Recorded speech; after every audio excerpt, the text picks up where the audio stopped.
Hi there, fellow poultry enthusiasts. Welcome to Poultry Nerds, the podcast where we nerd out on all things feathered and fabulous. Whether you're a backyard chicken keeper, a farmer looking to optimize your flock's health, or simply a curious bird lover, you're in the right place.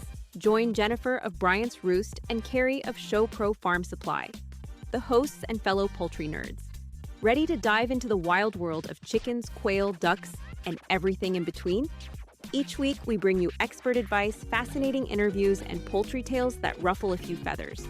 All served up with a side of humor and a pinch of nerdiness and a few rabbit holes. Let's fly into this next episode. Hello, and welcome to the Poultry Nerds podcast. Tonight, today, this morning, whenever you're listening, I'm sure some of y'all have thought about getting into quail. I'm thinking about getting into quail. Jennifer has quail. I just have a couple. I'm nobody. I don't have many. You may actually can hear one of my brooders in the background right now if the microphone does not block it out. But we're going to go from, I'm thinking about getting into quail. We're going to talk about goals. We're going to talk about equipment, housing, all the stuff that you need to think about and consider before you get those cute little quail. I was having a brain block on give me some fresh podcast ideas. So if y'all are listening, you have questions, please email us or message us and let us know if you have topics you want us to talk about. Yeah, that's where we get our topic ideas, is from questions that people ask us. So I actually have gotten a few this week. So this is the one we chose for tonight.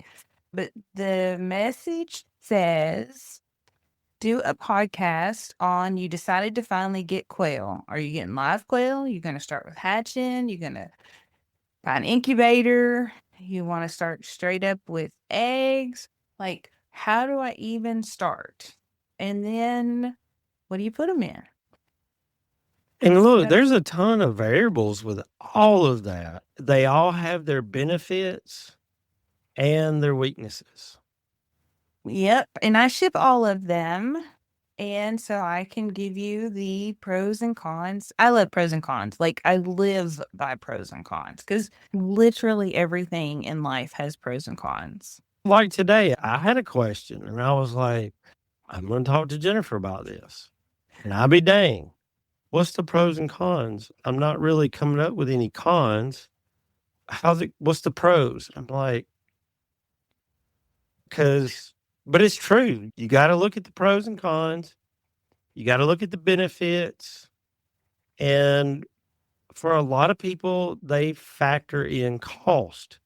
Obviously, you got to start with either eggs or live birds, right? So they look at the cost. And yes, you can get quail eggs to incubate yourself cheaper than you can get live eggs or live quail. But if you factor in the price of getting an incubator, getting a brooder, heat plates, heat lamps, if you go that route, chick waterers, because you got to have the really little ones because they like to try to go swimming in them, feeders, all that. Well, buying a couple birds for whatever price and paying the exorbitant amount that the post office wants to ship them little boogers, it's actually cheaper to get some live ones to see if you even like it. They're all going to, at the end of the day, they're all going to cost about the same amount of money. So you want to start with lives and just go from there? Okay, so let me use this as an example. I had a man email me as a customer out of California. Oh, this has been about 3 weeks ago now. And he wanted to order lives but was not understanding, like, how did you ship live birds? I guess many people don't understand that you can ship live birds. The post office is the only one that will do it. FedEx and UPS do. Okay, let me take that back. FedEx and UPS won't accept live birds at their stores. However, FedEx is the one that actually has the contract with the I was post going to office. say that Move the that's birds. the funny thing. Like FedEx, you go to FedEx and say, I want to ship a live bird. And they're like, no, Yeah. that is against everything, all of our religion. But if you go to them through the UPS office, I guess, or the USPS, you drop it off there and then they get it. They're like, oh, we'll take whatever the post office brings us. Yep. So you buy the label with the post office, and Mhm. then at the distribution center, they put it on a FedEx plane. So that's just the end of, that's like how it works. Okay. Yeah.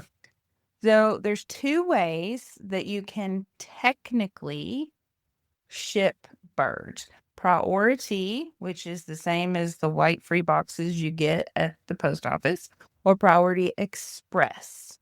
Now, the hatcheries are going to use priority. They're going to get bulk rates. They deliver usually to the distribution centers and they offload. So they're handling a lot of this pre-sorting themselves. Us peon people use Priority Express. I would never, and I'm going to put this out there, and I'll get hate mail, I'm sure. I would never buy from a person who only shipped priority. Only buy from people who ship Priority Express.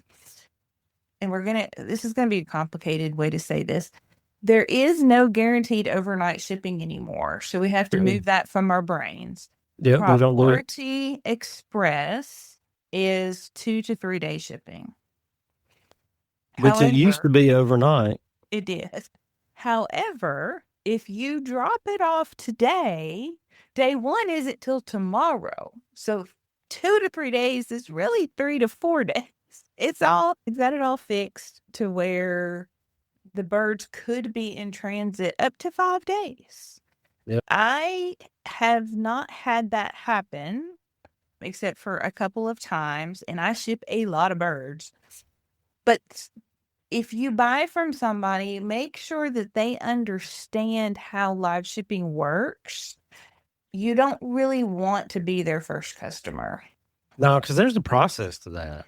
Yes. Like, you don't just be like, oh, let me stick a bird in a box and boom. You can and hope for the best, but I wouldn't suggest that. So I ship on Tuesdays, only on Tuesdays, because it's such a process. That process actually starts on Mondays.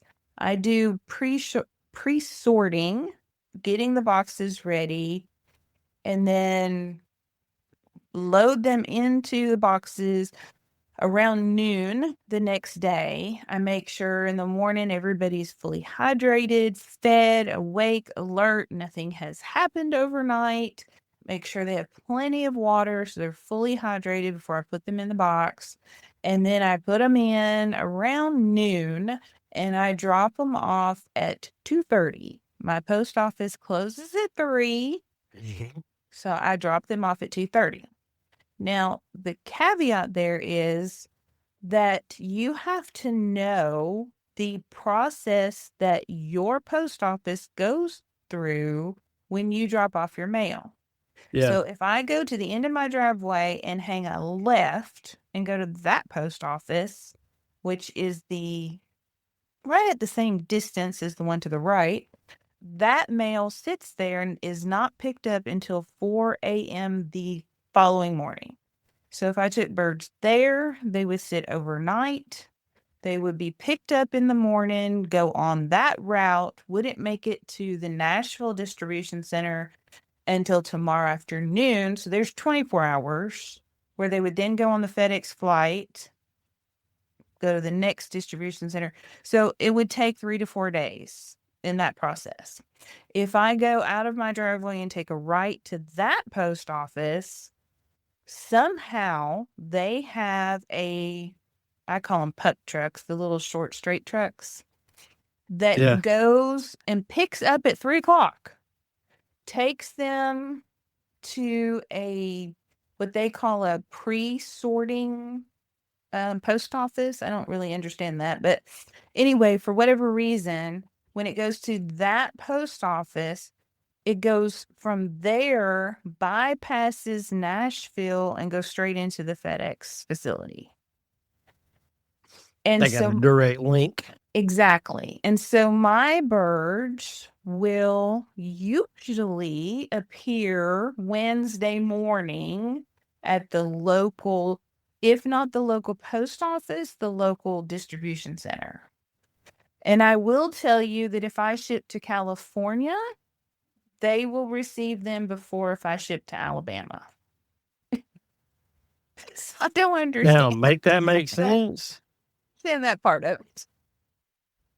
But I shipped all 48 states, right? It is imperative that you not only understand how to box birds and ship them, but that you understand the post office. You've got to do a lot of homework to ship live birds successfully.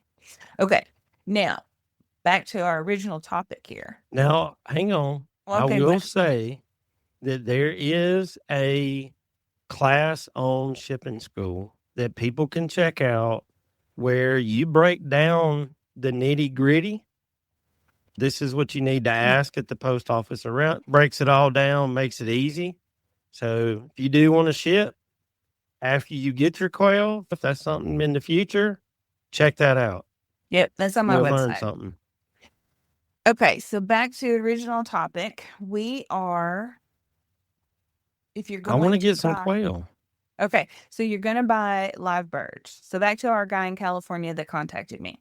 Okay, so he wanted to buy live birds. And I said, I mean, there's BZ Quail is out there. So why don't you go talk to her? She was literally in the same town. So I Right. sent him over there to talk to her, but she didn't have anything available at the time frame that he wanted them. And so he called me back and he said, I really just want to buy mature quail. My goal is to breed them and then sell them. And I said, to do that, you're going to have to incubate. He says, I don't know anything about incubating. And I said, now's the time to learn. I said, if I were in your shoes, I would take the money for the express shipping because it's not cheap. It's like $100 to California. Right. And I would buy a $100 incubator and practice incubating because you need to really know that in order to grow a quail farm and sell. The two go hand in hand.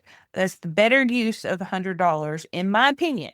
But if you want birds, I will ship you birds. He Yeah. ended up opting for eggs, and he bought an incubator, and then he bought Incubation Masterclass. So I think that was a better use of the money all the way around in order to move him forward. Now, so that's live birds. And then you can buy chicks. Now, when we talk about chick shipping, those are freshly hatched, haven't ever been fed, shipped birds. When we talk about quail chicks, when I ship quail chicks, which I think I'm one of the very few that do it, they're usually around 10 to 14 days old. They're started, they're over the hump. They're not super dependent on heat. Their body heat in that box will do what it needs to be done. They're still young enough that you can't sex them, so I can't play favorites there. And you get the joy of brooding them and moving forward from that point. That actually if you don't have an incubator, you just want some. So if you just want some quail and some eggs, do that. Very inexpensive way to get started because the chick box is smaller than a breeder box, so it's not near as expensive to ship. And I can put like 15 or 20 of them in that box. And I run an auto sexing cage, so I can even guarantee hens at hatch. And that's my most popular thing. I ship those out. So you get the best of both worlds. You don't have to worry about the incubator and bad hatch rates, and you get all hens. That's like the cream of the crop. That's the best. Right? If all you want is eggs, yeah. I will say this. We got to tell people that quail don't live 4, 5, 6 years like a Mm-mm. chicken will. Their metabolism is a whole lot faster, and their life is a whole lot shorter than your typical chicken. Yes. Yes. You may want to rooster at some point so you can hatch some more, because once you hear that sound or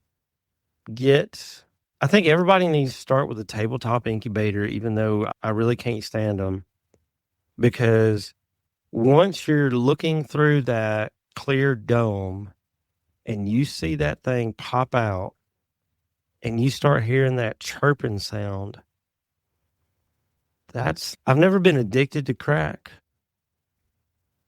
but I can imagine they're the same. Listen, we can't talk about it like that now. Look, I love hatching some chicks.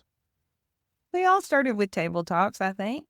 That's what I'm saying. And you really need to, because if you can perfect or at least get close to the craft of incubating with one of those suckers, once you get a cabinet, you're going to be like, why didn't I do this a long time ago? Yes, you're not going to worry about it a whole lot at all.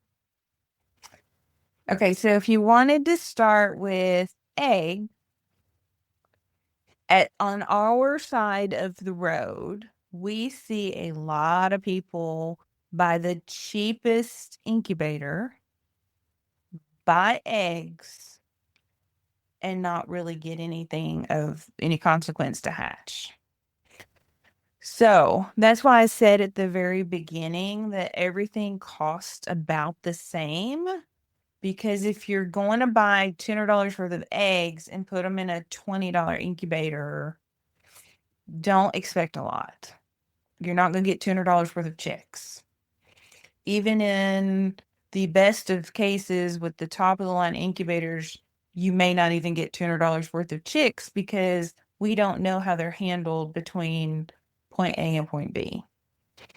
So with live birds, I think that they are treated better by the workers moving the bird boxes. Whereas the boxes of eggs may not be treated as kindly. I have heard of people putting eggs in live bird boxes, and I've actually gotten them that way. that's And I will say, but hey, look, I ordered 12. I got 14. I had 13 hatch. Yeah. I do think they get treated better. And I tested those waters. There's a thing called a teletip, if you've never seen them. They're kind of like glue boards almost with blue sand in them. And when you pull the plug, like as the shipper, you would pull the plug. And if the box or the tipper thing gets tipped, the sand will stick to the glue board and it won't unstick. It's stuck permanently to the glue board. And so that tells you at reception of the box that, hey, this box has been laid on its side or it's been flipped all the way over. And you can't undo that. Like, no amount of whatever will undo that. And I started putting those on my live shipping boxes, and they have all arrived fine, which I didn't have a problem before. But I had kind of wondered, is it like a mental thing that the workers see this and so they're more careful with it, or not? I don't know. Okay, so I got to tell you this. I have a friend of mine that actually works at the post office. That friend also is a person that has narrow whatever turkeys. Narragansett. Now shoot. Yeah, I don't even go. Narragansett. There you go. She ships those all over the place. He flat out told me, do not ever ship hatching eggs with all of those crazy stickers that say live embryo, hatching eggs, a whole bunch of fragile stickers. Now, she said, if you want to use tape that says fragile, That don't look like you went above and everything. So that's cool. But there are some people that work out there that if they see one that is overly announced that it's fragile, they're liable to kick it across the floor. I was like, nuh-uh. She said, oh, yeah. That confirms my suspicion because sometimes I've got some that look like they were used for soccer one day. I don't mark my boxes. I just tape them up and ship them out. I don't have time for all the free stuff on the outside of the boxes. And I think it hurts more than it helps. So there's that. I've got thank you for supporting my small business. And I've got some Poultry Nerd stickers. They don't make it on every box. Those make it on the boxes. My kids come to me and say, Pops, do you have any work that we could do? Yep, gotcha. And I give them work like that because I know that people do appreciate it. And when I have time, I like to do it. But I also get them to do it for me. It's a win-win. See, your people get Poultry Nerd stickers on the outside of the box. Mine get thrown into the middle and the inside and in with all the peanuts and stuff. But see, you ordered the ones that you got came cut out. Yeah. And I thought that mine were going to come cut out when I ordered mine, but instead I got a big roll. We'll be right back. This episode is proudly supported by the folks at Valley Hatchery. Valley Hatchery isn't just chickens. They offer quail hatching eggs, waterfowl, turkeys, game birds, guineas, and starter pullets. The list really does go on. If it belongs on a working homestead, Valley Hatchery has it covered. What we appreciate is their focus on strong, healthy birds, clear information, and real choices like optional vaccinations, so you can raise your birds the way you want. From backyard flocks to working farms, Valley Hatchery provides hardworking birds for hardworking people. Learn more at valleyhatchery.com.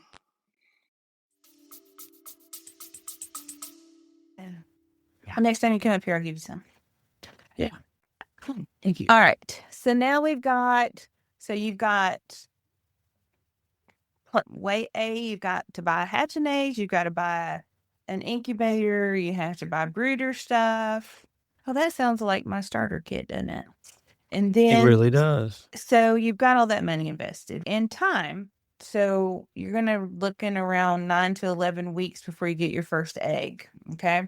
If you buy chicks, then you have the expense of the chicks and the shipping, the brooder, and you're probably at about 5 weeks, 6 weeks on eggs at that point. Yep. And then if you buy mature quail, I ship mine between 5 and 6 weeks old. So you've got the cost of the bird, the cost of the shipping, and you could literally have eggs in the box. So I think it probably all comes out about the same at the end of the day, but there's no right or wrong answer. It's what works for your lifestyle. And I want to touch on one other thing before we go to his next question is it is very common for us to have repeat customers. It took me a while to understand that because I was like, you're getting your own eggs, so I don't understand why you keep buying more.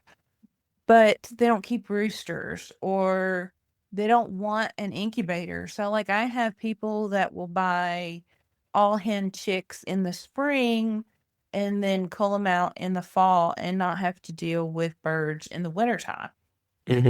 So there's no right or wrong answer to keeping quail.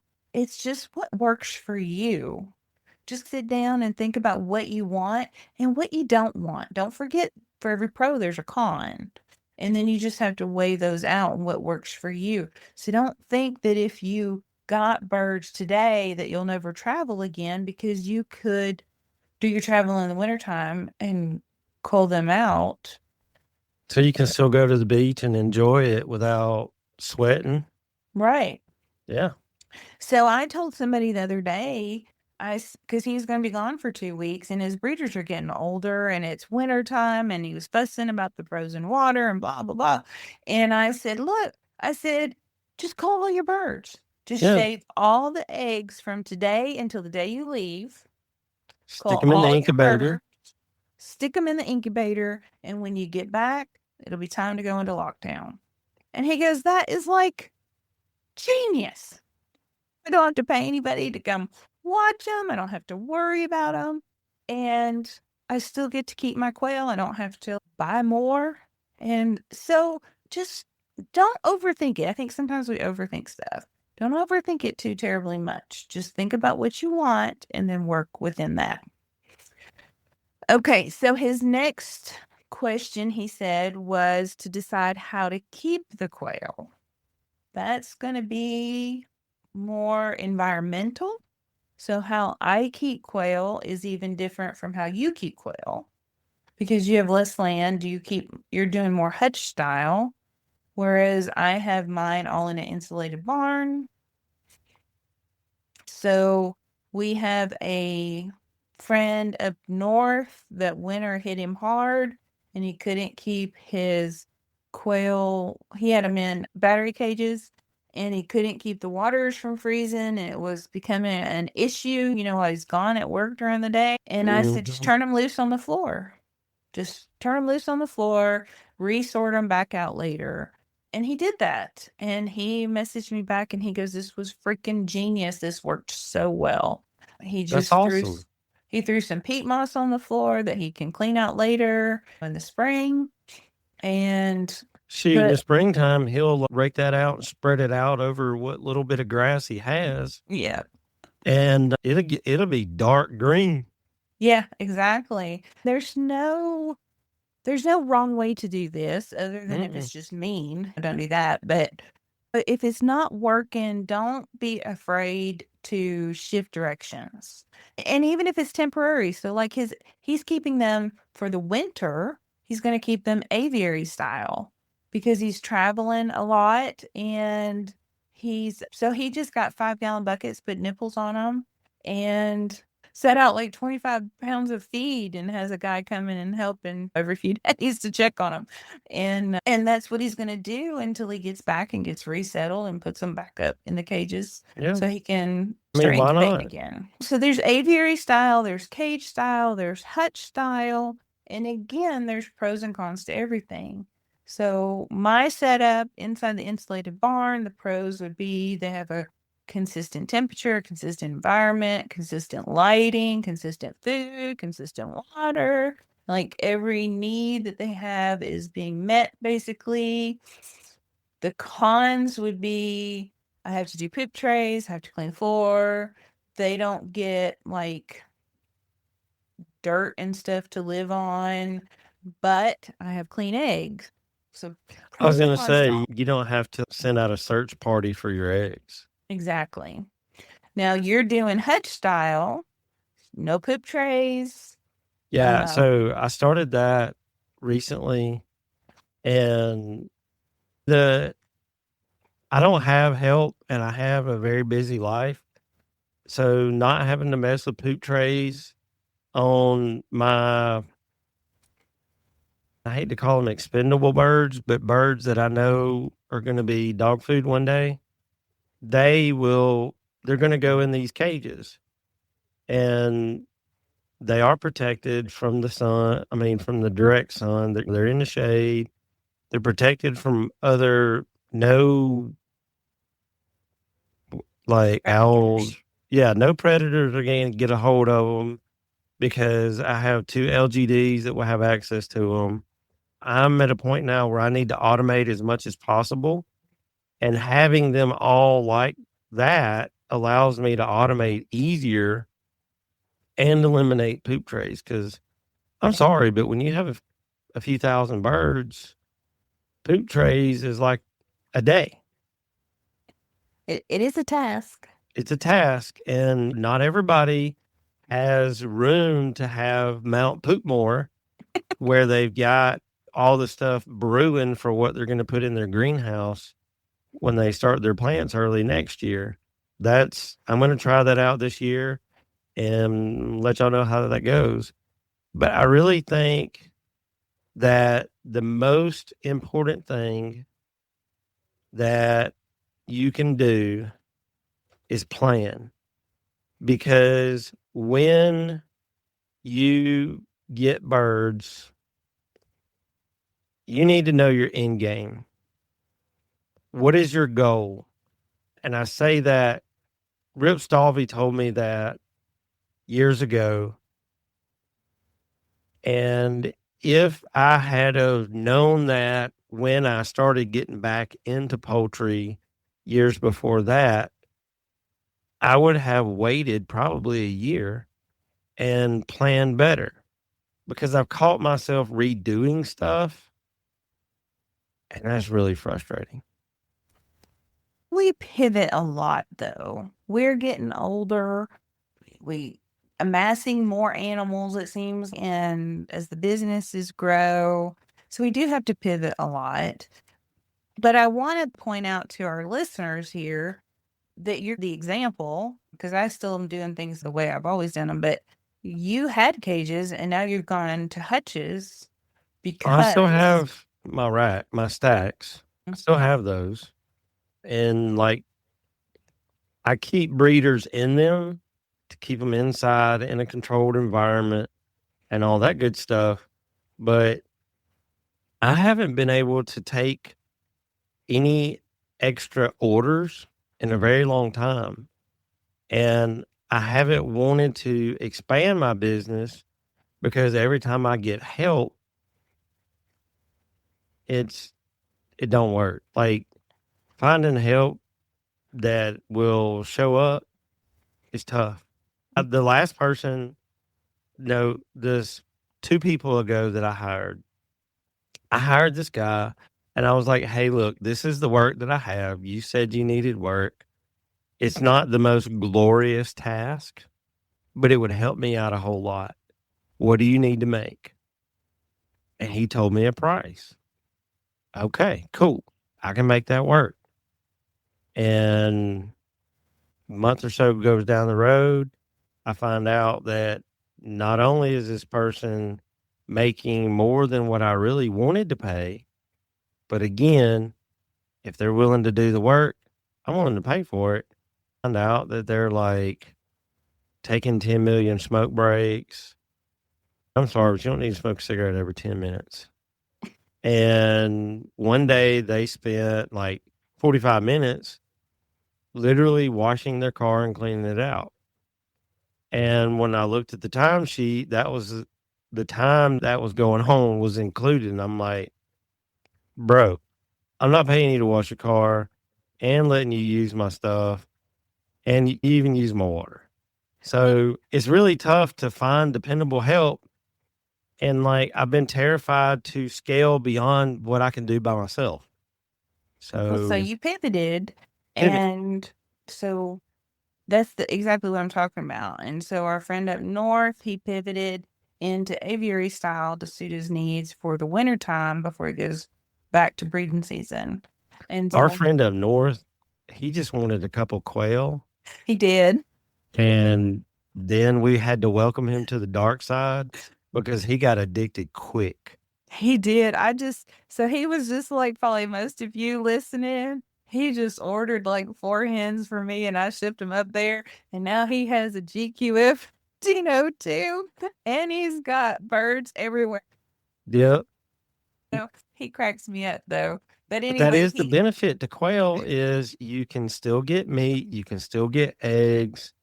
You can put 125 of them in a 3-foot wide section that's like probably 7 feet tall. So they don't take up as much room. They do make neat little noises, and they don't eat as much as chickens. they So don't. their benefits.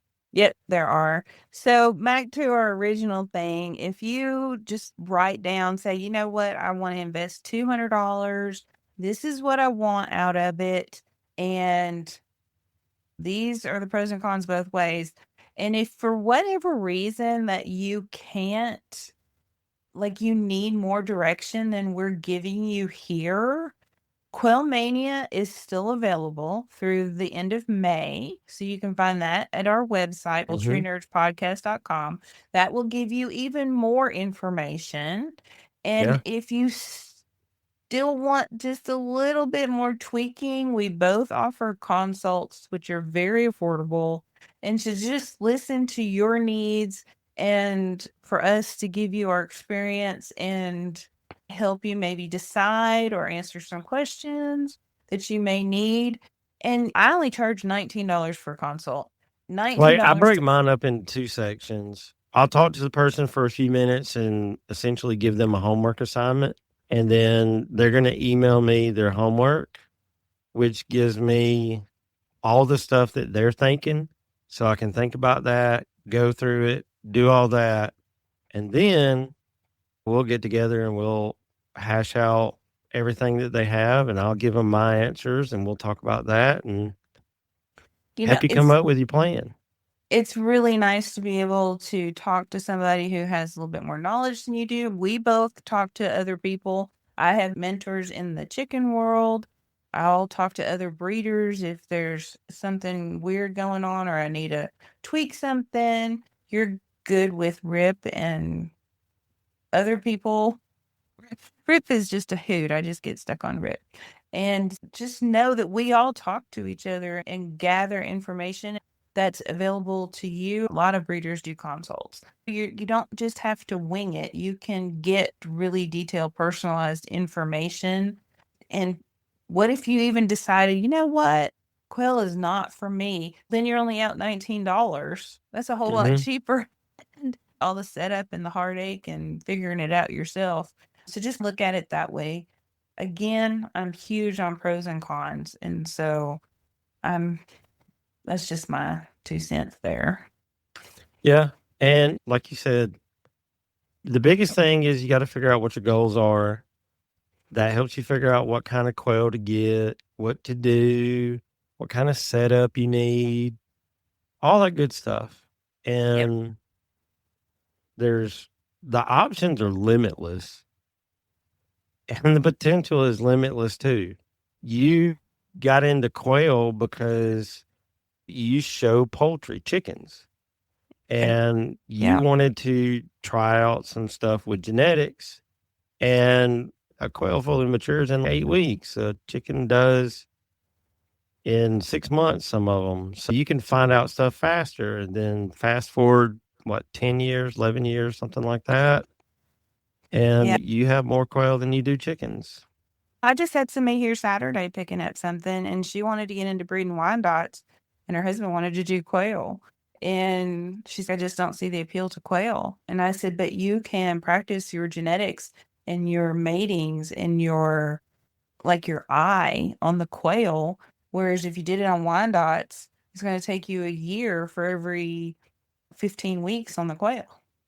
Like as a new breeder, when you know what you want as an end result, you don't want to feed 100 birds for 6 months or a year.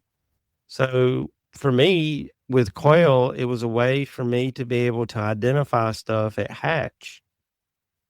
I know what it looks like when it matures and the combinations and all the other cool stuff, but you can do a lot with quail.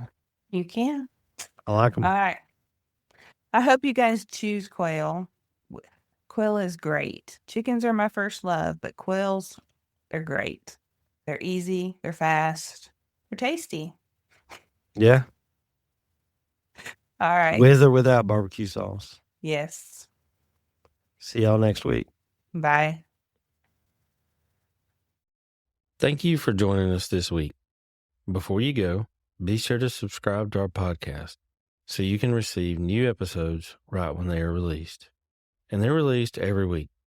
Feel free to email us at poultrynerds@gmail.com to share your thoughts about the show. Until next time, Poultry Pals, keep clucking, keep learning, and keep it exciting. This is Carrie signing off from Poultry Nerds. Feathers up, everyone.